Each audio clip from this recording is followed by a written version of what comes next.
हाय नमस्कार, स्वागत है, अभिनंदन है। होली कब है? ये सवाल गब्बर सिंह ने शोले मूवी में पूछा था और आजकल काफ़ी ट्रेंड हो रहा है। हर जगह कन्फ्यूजन है होली को लेके। I thought through this video astrological will try to explain, क्योंकि इतनी ज़्यादा कन्फ्यूजन है होली को लेके। 2, 3, 4 होलिका दहन, ग्रहण, भद्रा, प्रदोष काल के it's becoming little difficult to make out के when actually is Holika Dahan. तो through this video we are trying to make an attempt के we can clarify your doubts and can provide you the solution. Holika Dahan को कब हमको celebrate करना चाहिए। होलिका दहन पे आए उससे पहले हम बात कर लेते हैं होलाष्टक की। तो 8 दिन फ्रॉम होली हमारे होलाष्टक लग जाते हैं। Holashtak is a inauspicious time period. इसमें कोई भी शुभ कार्य नहीं किया जाता है, अवॉइड किया जाता है, शुभ नहीं माना जाता है। तो कोई भी मंगल कार्य is to be avoided during Holashtak. इसका जो स्टोरी है, वो जो प्रहलाद को कष्ट दिए गए थे, 7 दिन की यातनाएं दी गई थी, वो उसके साथ में कोइंसाइड करता है और 8वें दिन वो होलिका दहन हुआ था। तो अब होलिका दहन की अगर बात करते हैं तो होलिका दहन के लिए कुछ कंडीशंस प्रेस्क्राइब्ड हैं हमारे शास्त्रों के हिसाब से, विच इज़ कि ये फागुन मास की शुक्ल पक्ष की पूर्णिमा को सेलिब्रेट करना चाहिए। तो फागुन मास की शुक्ल पक्ष की पूर्णिमा स्टार्ट होती है 2 मार्च 2026 को। तिथि स्टार्ट हो रही है शाम को 5:56 17:56 आवर्स 2 मार्च, और ये ख़त्म होगी अगले दिन 3 मार्च को 17:08 आवर्स पे 5:08 PM। तो अगर हम उदया तिथि की बात करें तो 3 मार्च को होलिका दहन माना जाएगा अगर हम उदया तिथि को लेते हैं। लेकिन 3 मार्च को ग्रहण लग रहा है, प्लस होलिका अभी ग्रहण को भी अगर हम साइड रखें तो प्रदोष काल की बड़ी मान्यता है होलिका दहन के त्यौहार के लिए। प्रदोष काल सनसेट से हमको करीब 2-2.5 घंटे का जो टाइम पे, basically sunset and sunrise next day का, उसको 8 पार्ट्स में डिवाइड कर दिया जाता है। फर्स्ट 1/8 पीरियड इज प्रदोष काल। तो जो प्रदोष काल है हमको वो सेकंड को मिलता है 6 बज के, बिकॉज सनसेट 6:22 पे हो रहा है, तो प्रदोष काल 6:22 से स्टार्ट होके और 8:50 8:53 तक ये जाता है एज पर द पंचांग।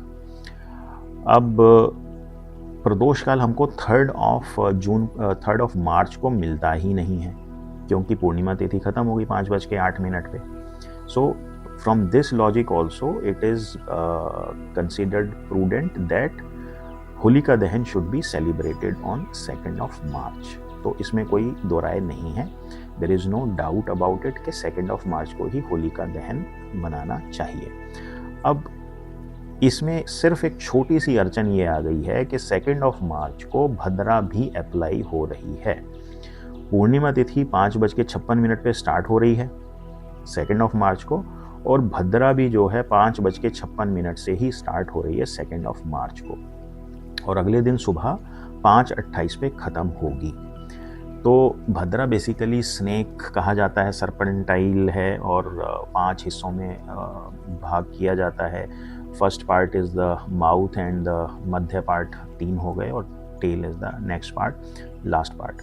तो ये कहा जाता है कि इट इज़ सजेस्टेड के जो भद्रा का मुख है उसमें एटलीस्ट अवॉइड करें। वैसे तो 1-2 किताब हैं जिनमें रेफरेंस दिया गया है कि आप होली का त्यौहार, होलिका दहन भद्रा में भी कर सकते हैं। तो अगर हम उसकी माने तो कोई दिक्कत है ही नहीं। और बावजूद उसके अगर हम लेके चलते हैं कि जो हमारा प्रदोष काल है 6:22 से 8:53 का प्रदोष काल है 2 मार्च को, which is absolutely auspicious for celebrating Holika Dahan.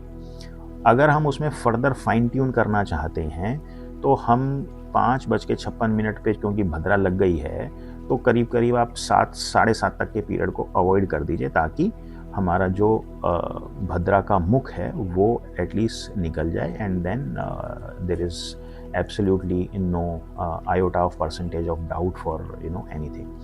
तो वैसे तो 6:22 से 8:53 के बीच में होलिका दहन किया जा सकता है। अगर फर्दर फाइन ट्यून करना चाहते हैं तो आप 7:30 बजे के आसपास से भी उसको ले सकते हैं, 7:30 से लेके 8 साढ़े 8 के बीच में अगर ये किया जाए तो it is perfectly fine and very nice. तो इस हिसाब से 2 मार्च को होलिका दहन मनाया जाएगा। 3 मार्च को क्योंकि ग्रहण लग रहा है, सूतक भी लगेगा, क्योंकि ग्रहण इंडिया में विजिबल है तो कोई भी फेस्टिविटी नहीं सेलिब्रेट की जाएगी। और 4 मार्च को होली, रंगों वाली होली मनाई जाएगी। अब थोड़ी सी बात कर लेते हैं कि जो ग्रहण लग रहा है 3 मार्च को, तो जो हमारा ग्रहण लग रहा है वो 3 मार्च को लग रहा है पूर्व फाल्गुनी नक्षत्र में सिंह राशि में। सिंह राशि मेरी भी है। और जो लूनर एक्लिप्स है, चंद्र ग्रहण है, वो 15-20 आवर्स पे स्टार्ट हो रहा है और ये ख़त्म होगा 1847 पे, मतलब कि शाम को 6:47। तो टोटल ड्यूरेशन ऑफ ग्रहण 3 घंटा 27 मिनट है।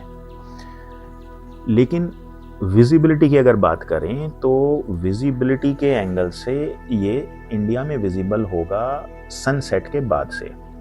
हर स्टेट का सनसेट टाइमिंग अलग अलग है, तो आप सिंपल एंडिंग पीरियड ऑफ ग्रहण is 1847 minus your sunset, local sunset period आप अगर माइनस कर देंगे। अगर एग्जांपल की बात करें दिल्ली, तो 6:22 को सनसेट हो रहा है, 6:47 पे ग्रहण ख़त्म हो रहा है।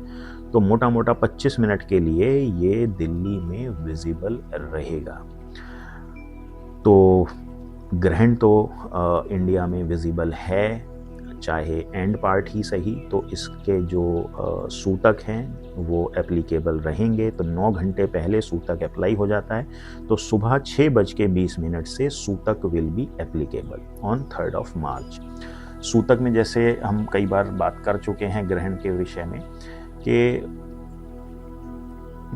कुछ भी पूजा पाठ आप करें, मंत्रोच्चारण करें, वो आपके लिए शुभ रहेगा।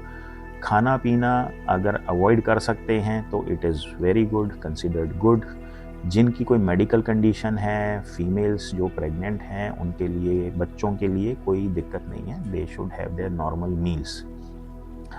ग्रहण का समय वैसे तो शुभ नहीं माना जाता है, क्योंकि मंदिर के कपाट भी बंद हो जाते हैं, बट ये मंत्र साधना के लिए काफ़ी अच्छा समय होता है। दान पुण्य से आप अपने काफ़ी पुण्य अर्जित कर सकते हैं। तो अगर आप उस तरीके से इसको इस्तेमाल करेंगे तो आपको काफ़ी लाभ होगा। मंत्र आप जिस भी इष्ट को मानते हैं, अगर चंद्रमा का बीज मंत्र है, गायत्री मंत्र है, जो भी आप भगवान में आस्था रखते हैं, आप उनका मंत्र जाप कर सकते हैं। और ये माना जाता है ग्रहण पे किए गए जाप कई हज़ार गुना का फल देते हैं। तो अगर आप जाप करेंगे तो बहुत अच्छा रहेगा during the eclipse period. Eclipse शुरू हो रहा है 1520 एंड ख़त्म हो रहा है 1847 पे। तो इसके दौरान मंत्र जाप करना बहुत अच्छा है इंसान के लिए।